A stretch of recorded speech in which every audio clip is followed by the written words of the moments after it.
We're just outside of OKC, here to visit another awesome pest control company. We are at Tactical Pest Solutions. We're gonna go there and meet Sean and Jacob. They're gonna do the full tour of his shop. We're gonna go check out his operations. It's gonna be an awesome day.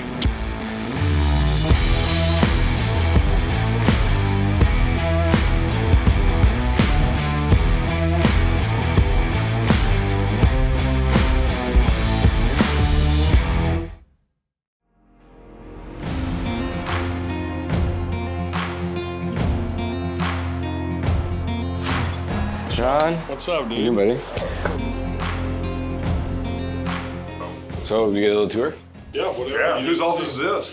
This is mine, Nice. Jacob's office. Yeah, This is kind of default. So we had a flood we did. So last yeah. February, not this one, but last, and it took us almost a year to remodel the whole Oh, really? We still got blank walls everywhere. What was the flood from? We're working on ice it. maker line right here. Oh, really? It froze in December and it burst. The remediation company didn't get here for over 2 weeks, and then we gutted almost the whole entire thing.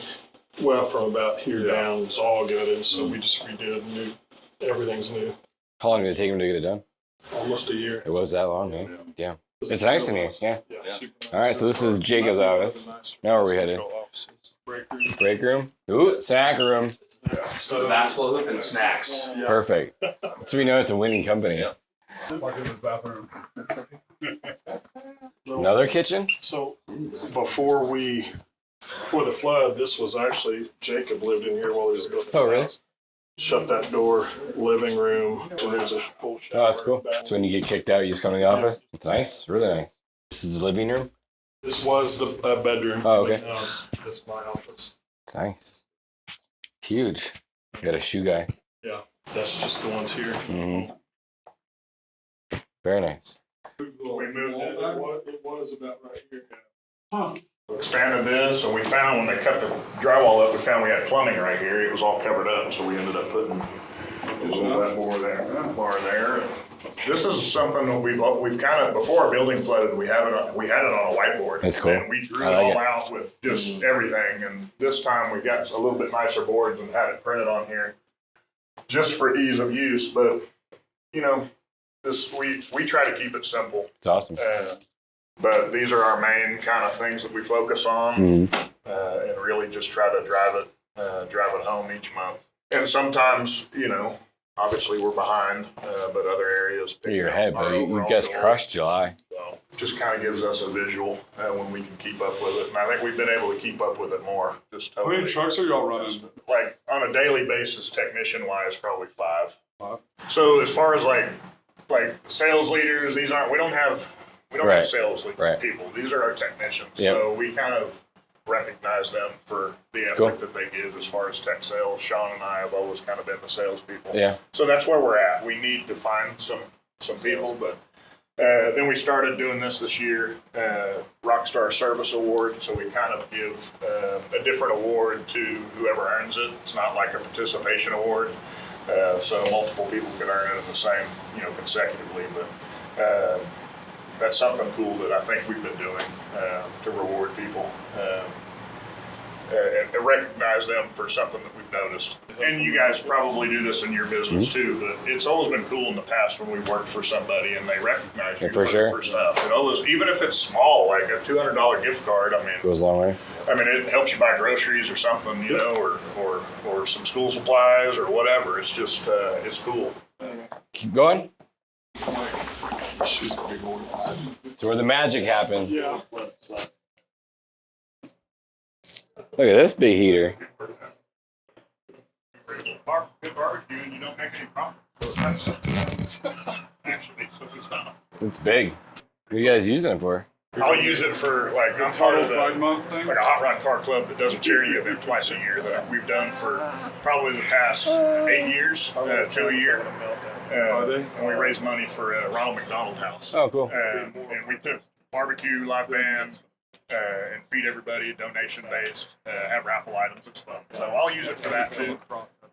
But a lot of work. We'd like to do a lot more of that stuff here. For sure, I like that. Just kind of have, Please tell me y'all get-togethers here.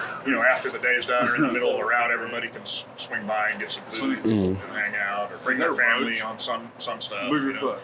So they had this big old cooker and they knew we were coming and there's no food on it. It's tough. Chemical cage? Yep. 20 minutes from here. Every But technician's favorite part. Truck tour. these are all Empty? of our, yeah, they're spares, so they don't have much in them. We just jump Cool. in them and go. Yeah, you cool. haven't seen our cool trucks. No, we'll go find one this afternoon or something. These are the new Mavericks. Yeah, and we're waiting on the topper for it. Yeah, we've been waiting for ours for like 6 months. These have been great. I just don't like it that they don't have red. That was my next question. Why are you getting them wrapped red, or what's your plan? You changing We're color? Keep them right now. Yeah. Not changing. They just kind of incorporate with the colors we have already. So Yeah, they look good. they stick out like a sore thumb. What's in the back behind the gate, or is that not your property? It is. That is cool. Yeah. It's a big lot. It's room for growth. Yeah. Okay, cool. So all the way to the fence. Oh, really? Our future growth is we want to build a shop back there. Probably overkill for a pest office, but That's nice. I like it. We bought it at pre-COVID price during COVID because we were locked into a 3-year lease to own purchase, and then COVID hit and it blew up. But we got it way down here, Cool. so we got quite a bit of equity when we bought it. Yeah, it's a sweet spot.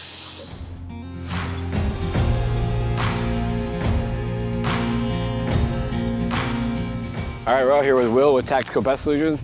We're gonna do a rundown of their new Maverick setups. Pretty awesome. Got the new camper shell. Looks really clean. We're gonna go through this. He's gonna give us a breakdown of what everything is. All right, well, first we'll start off on the inside. And everything in here I keep. So I've got a crawl suit, hard hat, shoe covers, extra glue boards, some tools in case I need it, and then also pen, paper, plenty of contracts to fill and sign out for brand new customers. But everything that I really don't need inside the truck, I keep in here, quick and easy. But then as we move on to our first cabinet, this is our chemical cabinet. So we keep every single chemical that we use on the truck in here, stored and locked away. We've got everything from ant bait to roach bait to fleas to delta dust. I mean, we've got everything in here that we need throughout the day that we need to treat for bugs. Cool. And then back here, I'll pull it all out to make it a little easier to see. We've got just about everything. We've got Niban, which is a granular bait for ants. We've got 2 B&Gs, one that we keep for insides, and then this one we specifically use for fleas. I've got extra water to be able to fill up these. I have Final, which is rodent bait. I've got my gopher bait on the side. I've got my backpack for houses that's just a little too hard to be able to drag our hose around, just too many obstacles. I'll put on the backpack and I'll backpack it. And then back up under there, I've got 2 extra rodent stations. If I come across a customer that's having problems with rodents outside, I'll get a rodent station for them and prep it and set it out for them. And then I'll push all this back. Are these just bolted together? No, I think milk crate they're just strapped? they're strapped together. Cool. And then on this side, it's just the power rig, which is pretty easy to use. So 50 gallon? this one I think is a 25, 25 gallon? but we've got trucks that range all the way up to 50 to 35, but the smallest we go is 25. So very easy tip, adjustable tip. JD9 gun. JD9 gun, yes. Reel and pump, and then we've also got it where it backflows. It mixes itself whenever we need to mix chemical. Cool. We don't have time to let it sit. We can mix it ourselves, but very easy to use. Just reel it What do you back like in. using better, the power sprayer or backpack sprayer? It depends. I like using the power sprayer more when it's more convenient. My route is a little easier because, I mean, all these houses don't have fences or anything around, so it's really easy to drag hose. But when we get to a lot of bigger properties and they just have stuff, they've got pools and they've got lots of landscaping, and the hose just gets tangled up in a lot of stuff. So it's easier just to fill up the backpack all the way. And then most of the time, we'll basically empty out the entire backpack around an entire house. So when we use Towel Star, it's usually 3 to 4 gallons around a normal sized house like this. I mean, you might get lucky on a smaller house, you use 2, 2.5, or like a little shop house, you use less than that. But on average, we use the power rig and we use around 3 to 4 gallons almost every time. Sweet. Then walk us through the service, what does it look like from start to finish, then we'll go do it. First, we will start with web dusting. Got the web pole. Oh yeah. So first we'll start with web dusting. And this is a great tool because it knocks down all webs that a customer will see. Yeah. And it's just it helps them see that we're actually doing something, because a lot of customers will see, oh, they came out here and spray, but they can't see the spray once it dries. Right. So them seeing this is really beneficial. And also it helps me give a visual inspection of the house. So if I walk around and I see a wasp nest or like a mud dauber nest or anything problem, I have this with me, and it just kind of helps me with my first walk around with a visual inspection. So when I come back around with the power rig, You already know what you're looking for. I'm ready to go. If Yep. there's a wasp nest, I can shoot it down so I don't get surprised by anything. Cool, love it. Let's go do it. Okay.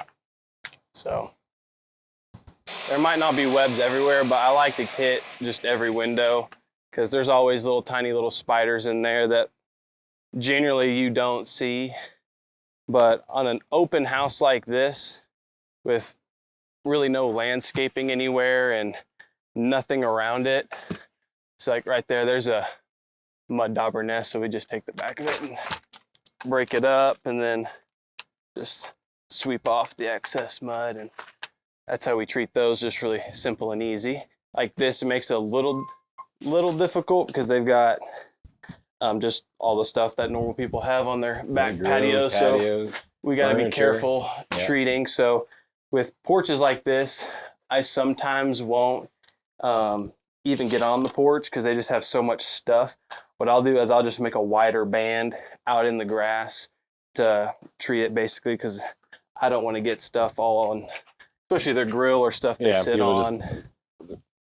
People are just gonna call and complain if they see it on their cameras. Because every single house So these days have cameras watching. yeah, that's what they tell us. Treat every house like someone's watching, because nowadays everyone's got cameras. Absolutely. So. But yeah, that's web dusting, not too hard. What is the biggest insect you guys are dealing with right now? Spiders. Yeah. Spiders are really bad. So what we just started this past week is all the weeping holes in the bricks. Yep.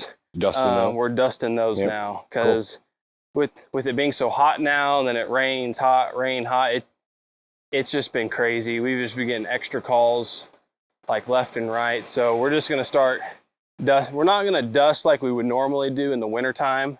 So about every other hole we'll probably dust. And we'll do that at the very end though. Cool. Put this back up and drag out our power rig. Step 1, web dusting complete. Now we're gonna go grab the power sprayer and do our foundation spray. The tactical way. Gotta get our gloves on. Gotta get gloves on. Gotta wear your PPE. And for all those that are wondering why he's got booties on or in the truck, so when he does interior treatments, he doesn't take his shoes off. Just slide the shoe covers over and makes it way easier. And then also shows that we care about the customer. They're not dragging mud all over their inside of their house. So is this electric sprayer? It's electric. Cool. So It's pretty quiet. Yeah, it's very quiet. You'll hear it once I start spraying it. It'll start running, but it's really nice. It's got good pressure on it, especially this is a newer rig. So You like to start on the furthest point? yeah. So work your what way I'll back? do, I'll drag it, since they don't have a gate. I'll have to drag.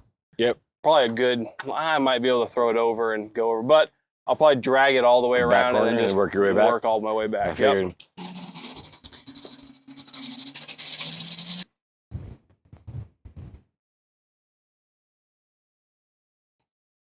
That should be enough to wrap around to the other side. So like Will said, we're gonna start at the furthest point away, furthest from the truck, and then work our way back to the truck. What we'll do is we'll go 3 feet up and then 10 foot out. And then you don't have to, but I like getting just up the sides around the windows. Absolutely. It just a little bit better of a treatment. And then up in the eaves, I'll get like the little seams, that as well. But just really simple treatment, nice wide band, and we'll just go from there. Like I said here, since they've got a lot of stuff on their patio, I probably won't go on their patio. I'll just go further out in the grass than I normally would. Just make a nice big pass. We've all gotten those calls from customers saying, "Oh, your technician sprayed all of our furniture." Yeah. And also, big thing is they do have dogs and water bowls. If there wasn't as much stuff, we would always flip dog bowls and then tell them at the very end, hey, we flipped your dog bowl water when we treat it, so you'll have to fill that back up. Just as a courtesy, they know that we didn't treat around it and little drift got in there. So it's just little things that go a long way, that a customer feels that they're listened to and taken care of.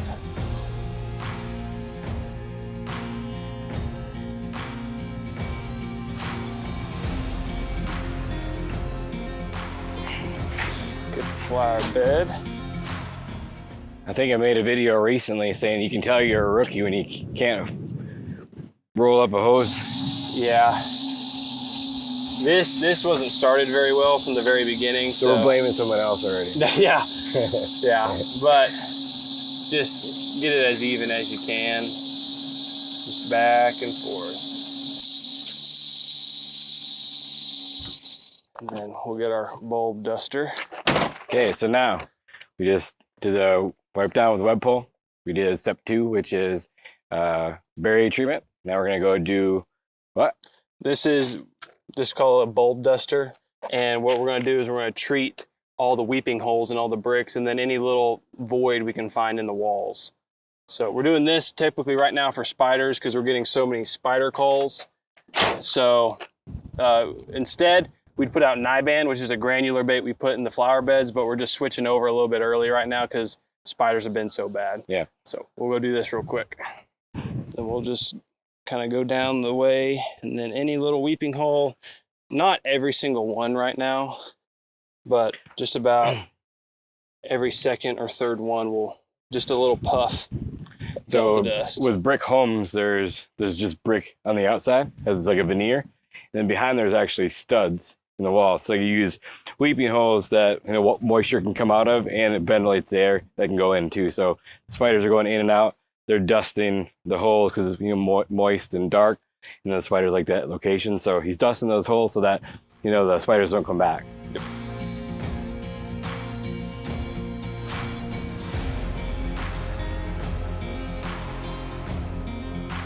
I mean, depending on the season, we might switch it up a little bit. Like you said, now spiders are kind of popping right now. Right. That's what you're So saying. we're going to switch it to dust. It's really good for all the cracks and crevices. Wintertime, even in areas like this, where you have the landscaping, the granules are good because they can kind of penetrate down to the soil where those bugs are at. Cool.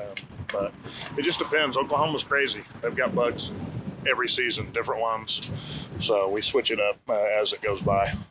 Not just a cookie cutter service. Yeah, that's great Changes. service. Yeah. Like I said, we've been here 30 plus minutes, so we did a great job. That's what a service looks like from Tactical Pest Solutions.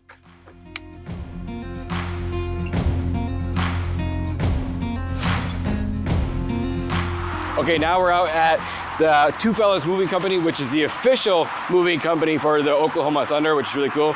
We're gonna here to do a pest control on the commercial building. So let's go check this thing out, follow around the technician. Got a few of the owners, they're gonna walk us through the entire process. We're gonna do interior treatment, exterior treatment, and check some more of the base stations. So, take us on a tour, boys.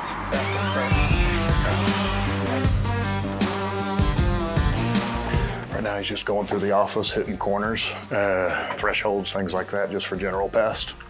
As he's going through, we've got some insect glue traps that we keep behind doors and things like that hidden to trap spiders and crickets and things like that they would have popping in the office. It's almost a must in commercial offices, just because they have ladies, people that are working in the office, and they don't want to see anything occasional crawling around. So the glue traps really help us keep that at a minimum.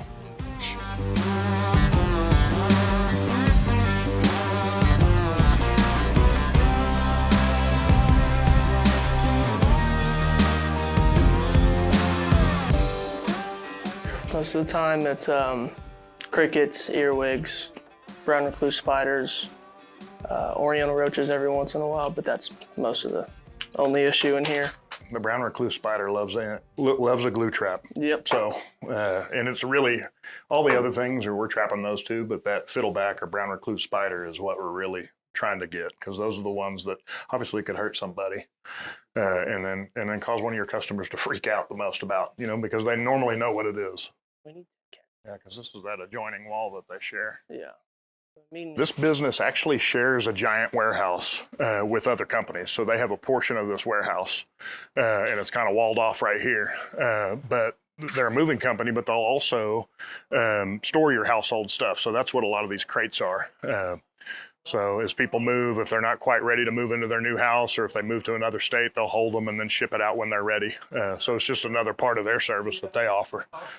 But for us, it can be challenging. Obviously, you don't want rodents or something like that harboring inside of these units that are being stored and then being shipped to someone's home and they're unpacking it and you've got a problem, you know? So that's one reason why we're out here and why we have the rodent control equipment on the inside and the outside to help prevent that from happening. So a lot of the things that we're seeing in the background are items from customers' homes that are being staged and then they'll be packed up for shipping later or for storage later.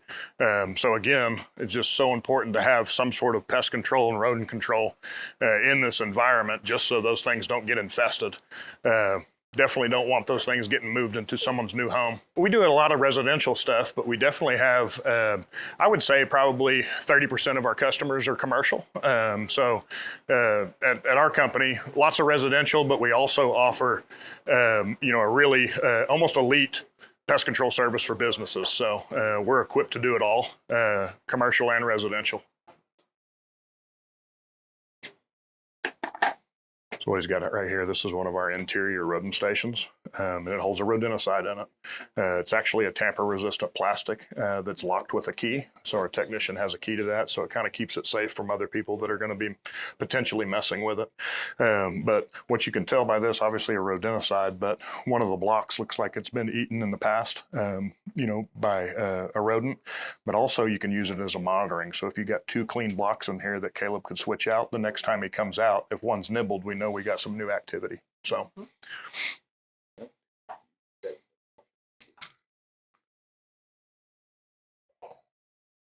One thing you got to be careful for is when using rodenticide in here, a lot of this stuff right here is just filler stuff that's in the actual bait block.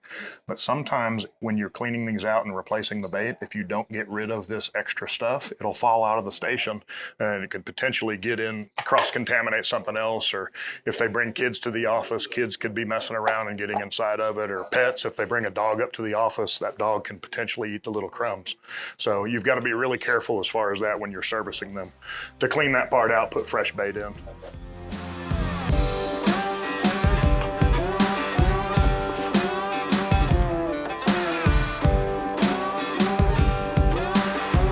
right, we'll be back in just a second, okay? All good pest control wise. Just got to change those out. All right, we just got done doing the interior pest control treatment. What are we up to next? He's got some bait stations that needed to be cleaned out and the bait replaced in them. So he's going to go take care of that. On the outside of this business, we literally just have our commercial rodent station right here. Trains going by and everything like that. But this business is shared with multiple businesses. So we don't have rodent control around the whole entire building. It's just their section that they have. Gotcha. And we're responsible for that part.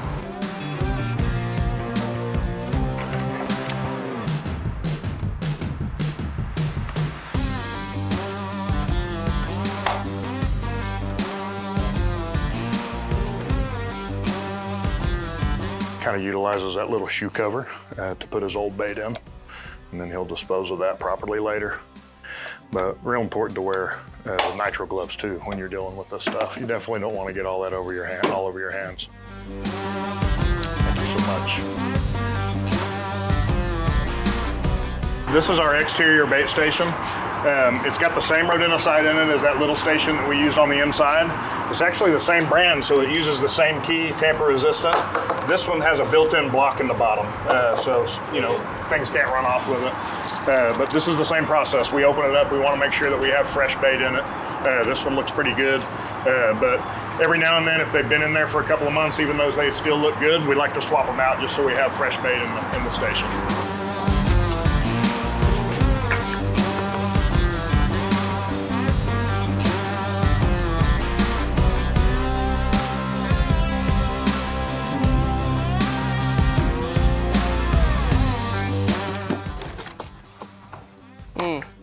That's full of water. This floods a lot right here. It just fills all the way up, and then it kind of messes up this one right here.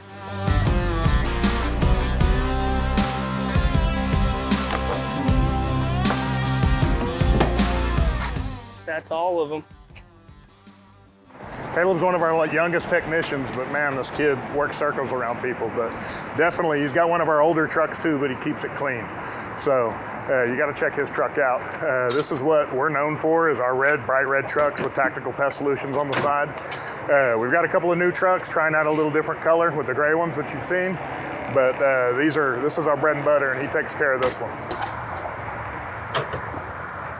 So this is super similar to our other ones that we have set up, but we have a spray rig on the inside. Obviously, he's got his flow zone here, mosquito blower for mosquito. Caleb's kind of a universal technician. He takes care of it all. So he's a unicorn. definitely, yes, a unicorn, yeah. Well equipped to do whatever, services that we offer. So that's it, man. Good job.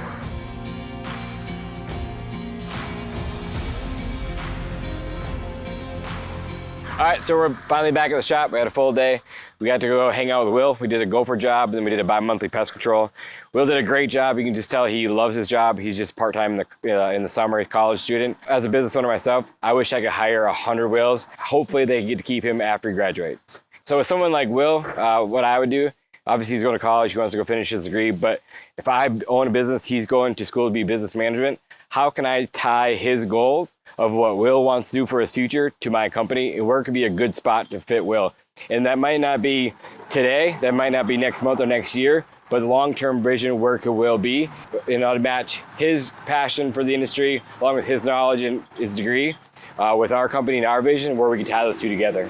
Next, we had to hang out with Caleb. It's pretty cool. We had a really unique opportunity to go and see a commercial account of that size. What I noticed, a few things along the job, was that there were some old bait stations there from the previous company.